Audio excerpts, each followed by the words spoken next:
So tell me how you doing. I'm doing amazing. Just like I look. I look good. I feel good. Yeah, I'm doing good. I feel like life isn't anything without suffering, and that's just for me. I feel like when you suffer, you learn and you grow. So for me, two big uh, life changes I would say is one when I lost myself, and then two when I lost my daughter's father. So I feel like within those instances, that's when I was able to dive within myself and find answers about different things I was going through, like depression, anxiety, or like finding out what my purpose was and what I was here for, basically. But yeah, for sure, that's when those two moments is when I really was like, yeah, something's. I got to figure out what's happening with me, but I had to search within first. I was trying to figure out, like, I had my daughter at that time. Me and her father weren't together anymore. He was going through his own, like, mental health issues, and I wasn't too aware of what they were at the time. So I basically moved out of New York and I went down south, and I'm like, everybody's like, oh, go down south. You're going to start a new life. No. In the end, I felt like I was running. So what happened was I ended up just trying to read a bunch of books. I read a bunch of like Ian Levanzant books, like self-love, self-help. And that was what helped me because I wasn't talking to anyone. I was literally like, I remember crying for 6 months straight. I counted 6 months straight. Every single day I would get home and I would wait till my daughter was sleeping and I was like bawling, crying, like just trying to figure it out. So I think within that, that's when I was like, something's got to give. Like at some point you got to figure it out. Like I was looking or wanting people to help me, but I wasn't opening my mouth. And that was a thing that I was taught, like super, super independent. Like I will bleed out before I ask somebody to help me. Me and her father met a few years ago when we were super young. I think I was like 16 at the time, 17. He sings. He was working with like a couple artists like Jacket Edge and them, and came up to me like, oh, let him sing to you. And I'm like, boy, please. So he sang, beautiful voice, great, cool. Time went apart. We ended up getting together. His family situation wasn't as stable as mine. And at that time, I was very much like, oh, don't worry, I'm going to show you a new life. Like, I'm going to be here for you. I'm going to support you. So I did a lot of like moving around and adjusting and things of that nature all over the place with him. Skylar was very much planned. She came about, and then there were things that I didn't know about mental health. Like, I honestly wasn't aware about like different things like bipolar disorder or like schizophrenia or like the real deep things within mental health. So things started to get like a rift. He was like a really, really good provider. When Skylar was first born, I didn't have to work or anything, but once she was there, I seen signs that I wasn't okay with, dealing with while she was there. So we separated. A couple years passed by. I get a phone call from him, and I didn't know. He's like, "Hey, super apologetic, sound very healthy." He had got out. I'm like, "I'm so proud of you." And he's like, let Skylar know. He's like, I know Skylar's in school, but let her know because I know her friends are asking like, "Where's your dad?" and stuff. And he's like, just let her know that I love her. Daddy loves her. And I'm like, oh, perfect. Literally 2 weeks after that, got a phone call from his sister. She's like, hey, Kenny's not okay. Call his brother. So I'm like, in my head, you're kind of like, this boy's been through everything. Like, please, it's gonna be fine. So called his brother, and he's like, oh, he passed out. It was super hot that day too. It was like summertime. It was July. Super, super hot. I'm like, oh, he's probably like dehydrated. Like he was like doing drugs and stuff like that. So I'm like, he's probably dehydrated. Waited around. They're like, oh, we'll let you know. Time passed on, and then they said that he had a heart attack and didn't make it. So that was, I'm surprised I'm even able to say that with a clear sense without any like crying. This is the first time because I'm normally like, I can't even speak about it, but I think I've started to come to terms, or my grieving has been better with it. Because I feel like he's in a way better place. Like, I don't know if you guys know what it's like to grieve somebody that's alive. So it's like I've been grieving for a lot of years. My daughter's 11, so I've been grieving for 11 years, so to say. And now he's actually not here in the physical form. So I think now I'm probably like starting to settle in that. But oddly enough, my daughter, who he wasn't around that much, she took it worse than I did. Still to this day. I have her in therapy because I feel like she needs a space where if she can't openly speak to me, then it's someone that she doesn't know that she can, get her words out or just emotions or whatever it is. I'm really big on her emotional stability. But she takes it pretty hard. And because she takes it hard, I take it hard because I think that's the one thing that, imagine asking your child, like when she's upset, like, what's wrong? And she's like, you can't fix it. It's because he's missing. So it's like, shit, what do I do now? It's the one thing I can't fix. And me, I am personally a fixer. Like, what is it? Mommy's going to figure it out for you. Mommy's going to help you. Like, we're going to get through it together. And she's like, Mommy, you can't fix it because you can't bring him back. And it sucks. And it's a shitty ass feeling to know that as a parent, you plan something out.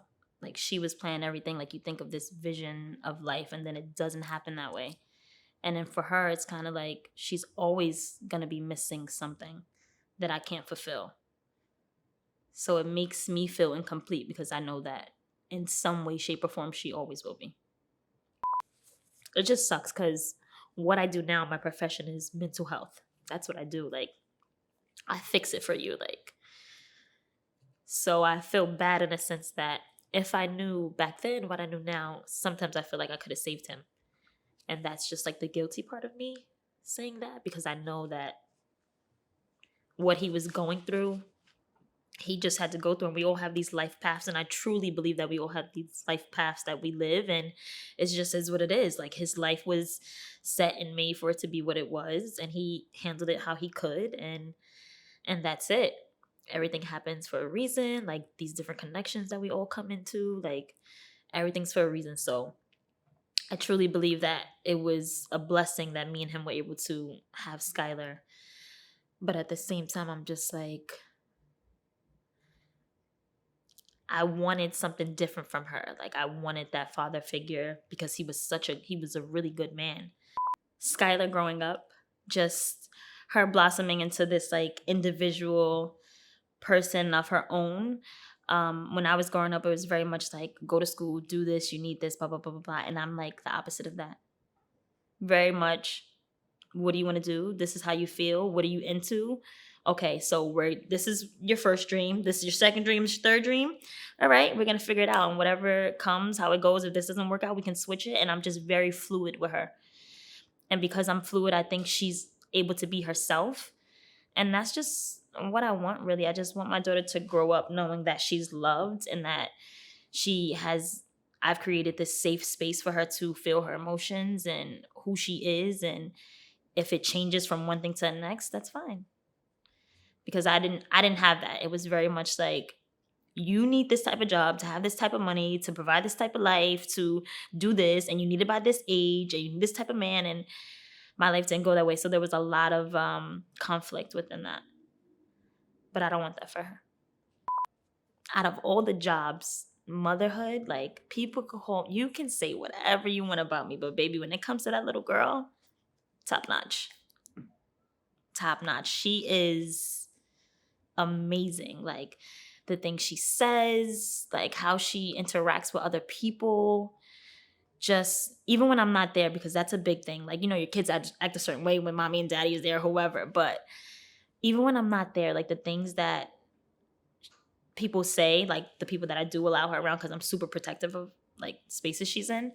But even then, they're just like, she's so loving, she's so compassionate, and like, that is my trophy right there. Like, if I don't do anything else good, I did that. So you can pat me on my back. I'm good to go. Like, out the door. Thanks. I tell people all the time, like, when they're like, oh, you're so strong. And I'm like, but I have to be. I don't want to be like, I want to be fragile. And people see it as a weak word, but think about it. When something's fragile, you treat it more with care. You're very careful. Like, treat me like I'm fragile because I can break too. And people are so used to me being so strong and so independent that they usually don't check on me. If I do have an issue and I happen to voice it, like, oh, you're fine. Like, they brush me off. Or it's kind of like, Shakira, you always figure it out. But I'm human too. I have feelings too. I feel things very deeply too. So don't treat me like I'm strong, because I don't consider that to be a thing of like, oh, that's so great an accomplishment. No, treat me like I'm fragile. Treat me with care. If there's something that you don't know or you're not hip to or you didn't realize, or a word, or if it's something, a term that I'm using that I'm feeling that you're not, aware of, learn. If you love me enough or you care about me enough, you're going to learn me. And as an adult, yes, my mother gave birth to me, but she still needs to learn me, just like I need to learn her. That's how relationships build. And I'm really big on that with not just like, mother-daughter, but just relationships in general. If you care about someone enough, you're going to learn them. I'm not going to put these things on you because I feel like, oh, that's what I did and that's how I survived. We're all living here, but we survive differently. And people need to be respectful of that. I feel most comfortable with myself when I know myself. And in order to do that, I have to block out all the outside, like social media, family, friends, and I'm a parent as well. So even with Skylar, like, we're big on mommy needs personal space. Mommy needs time right now because I have to figure it out. Because if I'm not mentally well, how am I supposed to be mentally well to be able to protect, provide, and guide and teach her things? Like, there's no way possible. So the dynamic that me and Skylar have is mommy needs to be well. If mommy's frustrated, flustered, overwhelmed, anxious, all those things, I'm not getting anything done. There's no way possible. So for me, like, I definitely hold myself accountable by taking space. It's the best thing for me. What I learned about myself is the way I am and the way I'm so loving and giving, it comes from pain. It's like the only thing I've known. So people love me and my energy, but it came from me being in such a painful and emotionally like tough spot alone. But that's where I thrive. And people find that weird, but that's where I thrive. So support, yeah, like if I needed it, if I asked for it, oh, of course, like I could have it, but I usually don't. So it's usually on me. But I've lived there for so long. I've lived in a very small, tight, confined space within my own body for a very long time, figuring it out. I'm a tough cookie. I am. But it gets there when I confide in someone and ask.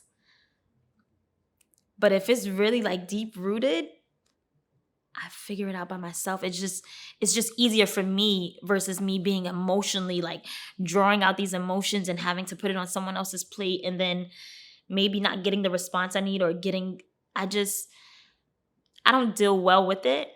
So I put myself in a position to go where I feel safe, and I feel safe within me. So it's like all I know. It's tough because it's like, you didn't ask me if I blah, blah, blah. At the same time, I'm like, girl, you act like you need no help. So it's tough. But that's what I'm used to. But my friends know me well enough to know, like, when I'm silent or when I go into hibernation mode, they know to check. And when they check, that's all I need. I just need to be like, you good? You want to talk? And I'll either yes or no, and that's all I need. I have a lot of things that I'm working on that I'm super excited about that should be coming up. I'm moving to LA the end of July. So I'm super excited about that. Not a lot of people know, but they will soon. But yeah, I'm just grateful for life, honestly. I'm just happy I made it here. Like, I'm thriving in every aspect. I wake up grateful every day. I'm grateful for the people that are in my circle, for meeting new people, like you guys.